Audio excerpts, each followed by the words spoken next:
So, hello everyone, welcome to Advaita Nursing Foundation. So, today we are going to discuss the next topic, that is the legal provision in midwifery practice. Okay, so what are the legal provisions?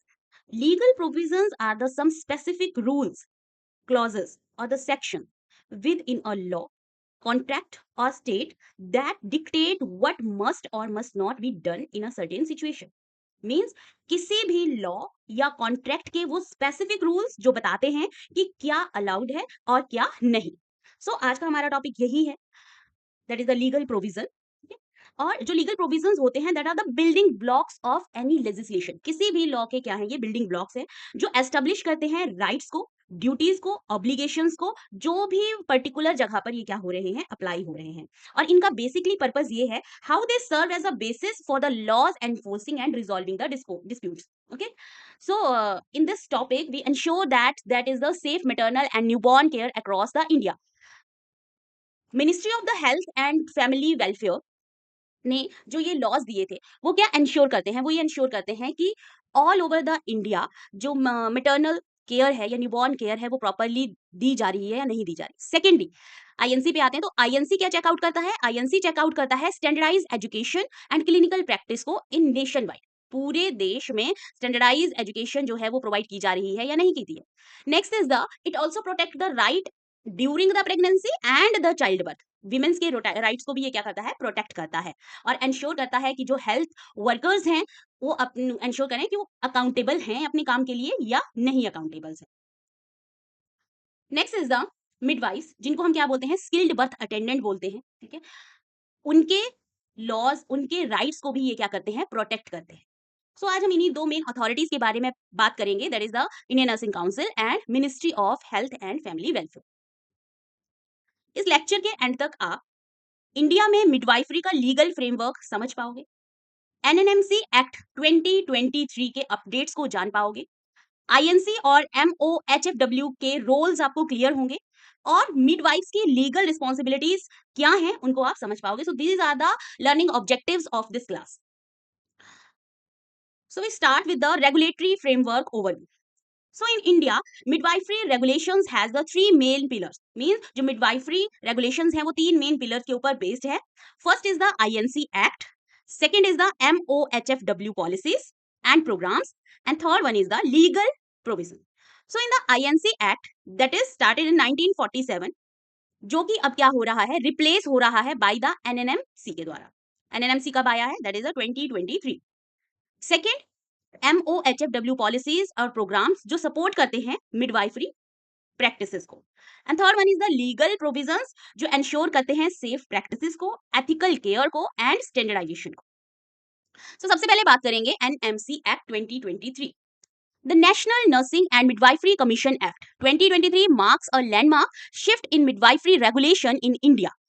It replaces the INC Act 1947 after 76 years, and their main aim to bring the uniform standard across the all Indian states. It focuses on competency-based education aligned with the global practices and strong ethical and the disciplinary regulation framework. NMC जो act है वो एक major reform है India के nursing और midwifery system में। इसके main की पॉइंट क्या है कि इसने आईएनसी एक्ट 1947 को रिप्लेस किया है आफ्टर कितने ईयर, 76 ईयर्स के बाद। ऑल इंडिया लेवल पर यूनिफॉर्म स्टैंडर्ड्स जो हैं वो सेट हो सके, उसको भी सारा जो उत्तरदायित्व है वो भी इन्होंने ले रखा है। एंड ये फोकस करते हैं कॉम्पिटेंसी बेस्ड एजुकेशन के ऊपर एंड स्ट्रॉन्ग एथिकल और डिसिप्लिनरी सिस्टम को ये क्या करते हैं, इंट्रोड्यूस करते हैं। What is the key feature of the NMC act 2023? NMC act के इंपॉर्टेंट फीचर्स हैं। सबसे पहला फीचर्स है national register for the nurses and midwifery for unified tracking. Means national register maintain किया जाए, सब नर्सेज और मिडवाइफ्स का जो डाटा है वो एक जगह कलेक्ट किया जाए। तो आपने देखा होगा कि एनयूआईडीज जो हैं उनका एनआरटीएस जो है वो आजकल कंपल्शन कर दिया गया है। उसका मेन एम क्या है कि एक जगह पर ही सारा जो डाटा है नर्सेज का वो क्या हो सके, इकट्ठा हो सके। Second one is the mandatory the licensing system for all the practitioner. जितने भी प्रैक्टिशनर्स हैं सबके लिए लाइसेंस क्या कर दिया गया है, मैंडेटरी कर दिया गया है, जरूरी कर दिया गया है। Third one is the periodic renewal with the continuing education requirements. ठीक है, लाइसेंस का रिन्यूअल किसके बेस पे किया जाएगा, सीएनई के बेस पे, कंटिन्यूइंग नर्सिंग एजुकेशन के बेस पे। Next is the strict disciplinary actions for the professional misconduct. अगर कोई मिसकंडक्ट होता है तो उसके ऊपर क्या किया जाएगा, स्ट्रिक्ट एक्शन जो है वो लिया जाएगा। Next is the modern globally aligned regulatory framework, means global standards के अकॉर्डिंग जो सिस्टम है उसको मेंटेन किया जा सके, ताकि कंपिटेंसी बेस्ड जो ट्रेनिंग है वो इंप्रूव हो, और जब कंपिटेंसी बेस्ड ट्रेनिंग इंप्रूव होगी तो उससे बेटर क्वालिटी केयर जो है वो आएगी। So that are the main key features of the NMNC act. Next is the INC establishment timelines, means Indian Nursing Council कब आया था? इंडियन नर्सिंग काउंसिल आया था 1947 में। और किसके अंडर ही आया था? आईएनसी एक्ट के अंडर आया था। ये एक statutory body, statutory apex body है जो नर्सिंग और मिडवाइफरी एजुकेशन के स्टैंडर्ड जो है उनको क्या करते हैं, सेट करते हैं। अब ग्रेजुअली एनएनएमसी में ये क्या हो रहा है, ट्रांजिशन हो रहा है, बंद नहीं हो रहा, it is transition from INC to the NNMC में ये ट्रांजिशन कर रहा है। कुछ एस्पेक्ट इसके जो है वो कौन देखेगा, एनएनएमसी जो है वो देखेगा। What is the objectives of the INC? INC के क्या objectives हैं? So basically it maintain the uniform standard for the education across all nursing and midwifery program. Education में uniformity maintain करना किसका काम है? INC का। इसीलिए जितने भी curriculum है आपका वो कौन provide करता है? INC देता है। Second is the ensure the competency in midwifery practice through the rigorous training and assessment. Means midwives को competent banana, that is also under the INC. Okay. Next is the it regulate the professional conduct, upholding the ethical standards and the accountability. Professional conducts को properly क्या करना, regulate करना. And last one is the public, protect the public health, mean ensuring the safe maternal and the newborn care. Public health को protect करना. So these are the 4 objectives of the INC. First is the ये क्या करता है, maintain करता है uniform standard of education को all over the India. Secondly, they ensure the competency in midwifery practice. Okay. Third one is the regulate the professional conduct, and fourth one is the protect the public health. What are the major functions and regulation of the education? INC की क्या major functions हैं? So INC क्या करता है? INC जैसे हम discuss कर चुके हैं कि INC gave the curriculum of nursing, ठीक है? It prescribing the curriculum for the GNM, that is the General Nursing and Midwifery, BSc Nursing, Bachelor of Science in Nursing, MSc Nursing, Master of Science in Nursing, and ये define करता है competencies को, जैसे जो nurses हैं they are competent to provide the antenatal care, intranatal care, postnatal care and newborn care. Next is the what are the recognition of the institution. So जो INC है वो क्या एंश्योर करता है कि जो इंस्टीट्यूशन है, इंस्टीट्यूशंस रेगुलेशन में क्या एंश्योर करता है, they have to be ensure that college का जो इंस्पेक्शन है वो हो रहा है या नहीं। Inspect the nursing colleges for compliance with standards, जो स्टैंडर्ड्स वो शो कर रहे हैं, तो जब वो अपना इंस्पेक्शन करते हैं वो इसको चेक डाउन करते हैं कि वो स्टैंडर्ड्स उस कॉलेज के मेंटेन हैं या नहीं। क्योंकि अगर स्टैंडर्ड्स मेंटेन नहीं होंगे, अगर लैब्स नहीं है किसी कॉलेज के अंदर, मेडिकल्स नहीं है, प्रॉपर हॉस्पिटल फैसिलिटीज नहीं है, तो वो क्या ही कंपिटेंट केयर किसी को प्रोवाइड करेंगे। सो इन सब चीजों को कौन चेकआउट करता है, इंस्पेक्ट करता है, आईएनसी इंस्पेक्ट करता है। Second one is the it ensure the adequate infrastructure and qualified faculty members, ठीक है। ये चेकआउट करते हैं कि प्रॉपर जिस एरिया के अंदर नर्सिंग एजुकेशन प्रोवाइड की जा रही है वो इंफ्रास्ट्रक्चर प्रॉपर है या नहीं प्रॉपर है, और जो फैकल्टी आपने रख रखे हैं, जिनको आपने रिक्रूट कर रखा है, वो क्वालिफाइड हैं या क्वालिफाइड नहीं है। Third one is the they verify the clinical exposure requirements are met. वो ये भी चेक करते हैं कि स्टूडेंट्स को एडिक्वेट क्लिनिकल एक्सपोजर मिल रहा है या नहीं मिल रहा है। So these are the basic recognition of the institution by the sides of the INC, and it is also comes under the INC functions. Next is the they also providing the registration and licensing. INC का another function क्या है कि ये registration provide करते हैं और license provide करते हैं. So it is very important and the legal point कि सिर्फ एक registered nurse और एक registered midwife, जिनको हम क्या बोलते हैं RN और RM जो है वही practice कर सकते हैं.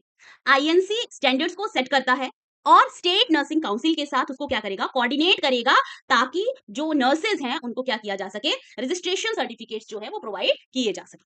सो it regulates this function in 3 points. First is the they set the standard for the professional registration. Secondly, they coordinate with the state nursing council across the India, and only the registered nurse and registered midwife can practice legally. Next is the standardization of practice. So in the standardization of the practice, INC क्या ensure करता है, firstly it define the scope of the midwifery practice. ये क्या करता है, clear scope जो है midwifery practice के लिए प्रोवाइड करता है. INC establish a clear boundaries for what midwife can legally perform, वो लीगली क्या काम कर सकती हैं, under the rules and regulation में रह के वो क्या काम कर सकती हैं, कौन से एरिया में, कौन सी फील्ड में काम कर सकती है, इंक्लूडिंग नॉर्मल डिलीवरी कंडक्ट करवा सकती हैं, एंटीनेटल असेसमेंट्स कर सकती हैं या पोस्टनेटल केयर दे सकती है। Secondly, they promote the evidence based care, means all clinical practices must be grounded in the current research and proven methodologies for optimal maternal newborn outcome, means जितनी भी care है, that care is wholly on based upon the evidence based care. Okay, third one is the they establishing the clinical guidelines, mean ये standardise जो protocols होते हैं, standardise जो guidelines हैं वो प्रोवाइड करती हैं। So standardize protocol ensure consistent high quality care delivery across all the health care setting national wide या nationwide. Third one is the that is the ensure the quality of standards, means ये एक uniformity या uniform benchmark को maintain करता है over the excellence across the institution और reducing the variation in the care of quality. इसी वजह से जितने भी स्टैंडर्डाइज केयर होती है वो स्टैंडर्डाइज जो रूल्स एंड रेगुलेशन होते हैं that are provided by the IMC. Okay. So first is the it defines the scope of the midwifery practice. Secondly, it promote the evidence-based care. Thirdly, they establishing the clinical guidelines. And fourth one, they ensure the quality of standard. Okay. Next one is the INC Code of Ethics and the Professional Conduct. So यहाँ पर main question यही आता है, what is the code of ethics? Code of ethics क्या है? So in the code of ethics that are the rules and regulation या professional conduct, ठीक है, जिनके अंदर रह के जो नर्सेज होती हैं they have to be provide the care. So ये एक डेफिनेटिव स्टैंडर्ड्स होते हैं for the ethical nursing practice के लिए and this is very essential resource that guide the nurses, they make the patient care and practice decisions in today's complex healthcare environment. The code of ethics is also support the nurses in maintaining their professional integrity in the all setting of the care. Okay, so midwives को code of ethics को maintain करते हुए क्या क्या चीजें follow करनी होती हैं? First one is the they have to be respect for dignity, means they also honour the patient autonomy and treat with all compassion, ठीक है, पेशेंट की ऑटोनॉमी को एक्सेप्ट करते हुए उसको ट्रीट करना है। Second one is the they maintain the confidentiality, mean protect the patient information and maintain the privacy in all matters.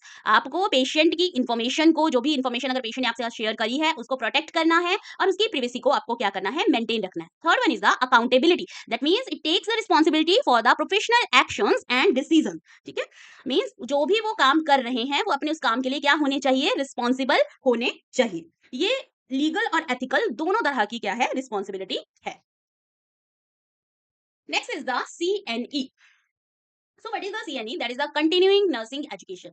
Continuing nursing education is a lifelong learning for excellence in the midwifery practice. So continuing nursing is a mandatory है for all the registered nurses को, all the registered midwifery को, ताकि वो अपने professional competencies को क्या कर पाएं? maintain कर पाएं और न्यू जितनी भी अपडेटेड चीजें आ रही हैं उनके लिए वो क्या कर रह पाए? अपडेट हो पाए, stay updated with evolving health care practice. जितनी भी न्यू पॉलिसीज आ रही हैं, नई प्रैक्टिसेस आ रही है, वो सबसे क्या रह पाए? अपडेट रह पाए। इसके की रिक्वायरमेंट्स क्या हैं? फर्स्ट वन, उनको क्या करना चाहिए? They have to be regularly participate in the workshop, seminar और कॉन्फ्रेंसेस में क्या करना है? पार्टिसिपेट करना है उनको, क्योंकि जो वर्कशॉप्स होती हैं, सेमिनार्स होते हैं, कॉन्फ्रेंसेस होते हैं, वहां पर न्यू न्यू जो प्रैक्टिसेस होती हैं उनके बारे में बताया जाता है, एविडेंस बेस्ड प्रैक्टिसेस के बारे में, एविडेंस बेस्ड केयर के बारे में बताया जाता है। तो अगर एक प्रोफेशनल जो नर्सेज होती हैं वो इनको ज्वाइन करती हैं तो उनकी जो नॉलेज होती है that should be updated. Second in the they update on the latest evidence based practices को अपडेट हो जाती है उनके लिए। And third one is the professional development opportunities उनको मिलती है and most importantly competency maintenance for the renewal, license renewal, ठीक है। Next is the what is the role of the INC in the midwifery. So क्या basic role है INC का? सबसे पहला रोल क्या है? इट प्रमोट द SBA, ठीक है, mean skilled birth attendants training programme को ये क्या करता है? प्रमोट करता है। Second is the they also भी support the nurses practitioner in midwifery development. Nurses practitioner midwifery को डेवलप करना ये भी क्या, किसके थ्रू? NPM का भी जो ट्रेनिंग है वो किसके थ्रू दी जाती है? INC के थ्रू, या INC के करिकुलम के अकॉर्डिंग ही दी जाती है। Third one is the they strengthen the midwifery services across the India, all over India ये क्या करते हैं? मिडवाइफरी सर्विसेज को स्ट्रेंथन करना भी किसका काम है? INC का ही काम है। Next is the limitation of the INC. So what are the limitation? There are some limitation. First one is the जो आईएनसी है उसका स्टेट लेवल के ऊपर बिल्कुल ही क्या है, लिमिटेड एनफोर्समेंट है, मतलब एनफोर्समेंट है, मतलब वीक एनफोर्समेंट वहां पर है। सेकंड इज द आईएनसी के सम रूल्स एंड रेगुलेशन जो है वो डिफरेंट स्टेज में क्या करते हैं, डिफरेंट स्टेट्स के अंदर क्या हो जाते हैं, वेरी हो जाते हैं, सेम नहीं रहते हैं। एंड थर्ड वन क्या है कि नाउ अडेज जो आईएनसी है उसको एनएनएमसी द्वारा क्या किया जा रहा है, रिप्लेस किया जा रहा है या ट्रांजिशन उसमें किया जा रहा है, उसमें मिला दिया जा रहा है। So these are the basic limitations of the INC. Next topic is the Ministry of the Health and the Family Welfare. So Ministry of the Family Health Welfare क्या है, ये एक नेशनल हेल्थ पॉलिसीज है या एक ऐसी regulatory body है जो नेशनल हेल्थ पॉलिसीज को बनाता है, प्रोग्राम्स को इंप्लीमेंट करता है, इंफ्रास्ट्रक्चर को डेवलप करता है और सेंट्रल और स्टेट के साथ क्या करता है, कोऑर्डिनेट करता है। Okay? The MOHFW serve as a Indian central authority for the health policies formulation and implementation. जैसे फर्स्ट लाइन में क्लियर हो रहा है, ये एक सेंट्रल अथॉरिटी है और बेसिकली ये क्या करते हैं, हेल्थ पॉलिसीज या हेल्थ प्रोग्राम्स जो हैं उनको फॉर्मुलेट करते हैं और उनको इंप्लीमेंट करते हैं। Secondly they formulate the national health policies and guidelines को भी ये क्या करते हैं, फॉर्मुलेट करते हैं और उनको इंप्लीमेंट करते हैं। Third one is the major national health programmes और strengthen the public health system across over the India that are strengthened or implemented by the MOHW and they also govern the healthcare infrastructure development के साथ वो infrastructure को भी क्या करते हैं, they have to be develop कराता है एंड मोस्ट इंपॉर्टेंटली ये कोऑर्डिनेट करते हैं state and central health initiative के बीच में। What is the major role of the MOHFW? So first major role is the policy formation. जैसे हम ऑलरेडी इस चीज को डिस्कस कर चुके हैं कि RMNC H+A strategy for the integrated care combined care देने के लिए कौन सा प्रोग्राम स्टार्ट किया था, reproductive maternal newborn child health and adolescent का जो प्रोग्राम था वो स्टार्ट किया गया था। वो किसने रन करवाया था, वो था किसके अंडर, वो अलग अलग प्रोग्राम थे एनएचएम के अंडर, बट उनको एक ही अम्ब्रेला के नीचे कौन लेके आया, दैट इज द MOHFW, जिसके अंदर reproductive health services, maternal health programmes, newborn care initiative, child health support, adolescent health के ऊपर क्या किया जाता है, फोकस किया जाता है और एनएचएम के द्वारा प्रमोट किया जाता है इंस्टीट्यूशनल डिलीवरीज को और इंफ्रास्ट्रक्चर को स्ट्रेंथन किया जाता है। So this is the first role, that is the policy formulation. Second one is the what is the MOHFW midwifery initiative timeline? So first time जो इन्होंने लेड अप किया था, that is the it is launched by the initiative in the 2018 2018 में midwifery initiative जो था MOHFW द्वारा क्या किया गया था, स्टार्ट किया गया था। 2018 में ही इन्होंने क्या किया, एनपीएम को इंट्रोड्यूस किया, that is the nurse practitioner in midwifery. 2018 में ही they have to be develop the MLCU, that is the midwifery led care units को एस्टेब्लिश किया एंड 2018 में ही इन्होंने क्या किया, इंटरनेशनल ट्रेनिंग स्टैंडर्ड्स जो ट्रेनिंग थी उसको भी क्या किया, इंप्लीमेंट किया या स्टार्ट करना मतलब उसको शुरू करना चालू कर दिया था। सो फर्स्ट इसमें आ जाता है आपका लक्ष्य प्रोग्राम। लक्ष्य प्रोग्राम बेसिकली हम इसके बारे में भी ऑलरेडी प्रीवियस क्लासेस में डिस्कस कर चुके हैं कि लक्ष्य प्रोग्राम बेसिकली किसके लिए स्टार्ट किया गया था, ओटी सेटिंग्स के लिए, वहां आपके स्टैंडर्ड्स को मेंटेन करने के लिए क्या किया गया था, स्टार्ट किया गया था। बिकॉज इस प्रोग्राम के द्वारा इंप्रूव हुई quality of the labour room की जो क्वालिटी थी या मेटर्निटी जो ओटी थे या मेटर्निटी ओटी की जो सर्विसेज थी वो क्या हुई थी, इंप्रूव हुई थी। Second one is the RMC, that is the respectful maternity care और स्ट्रिक्ट इन्फेक्शन कंट्रोल प्रोटोकॉल्स को फॉलो किया गया था। And third one is the they also help to emergency preparedness and rapid response system के लिए भी क्या किया गया था, इस प्रोग्राम को चलाया गया था ताकि ये चीजें हम क्या कर पाए, अचीव कर पाए। Next is the SBA program, that is the skilled birth attendant program.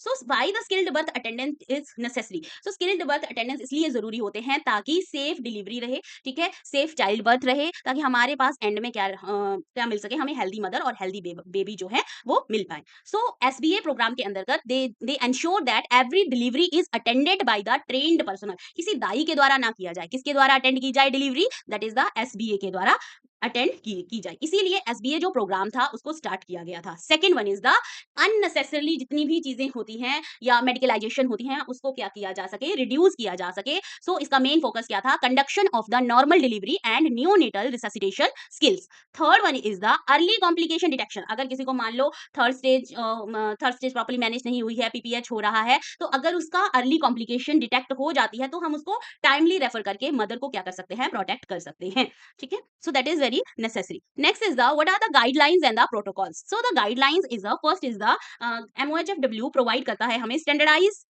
Treatment guideline जिनको हम बोलते हैं STG, और ये किसके ऊपर बेस्ड होती हैं, that are based on the evidence based care.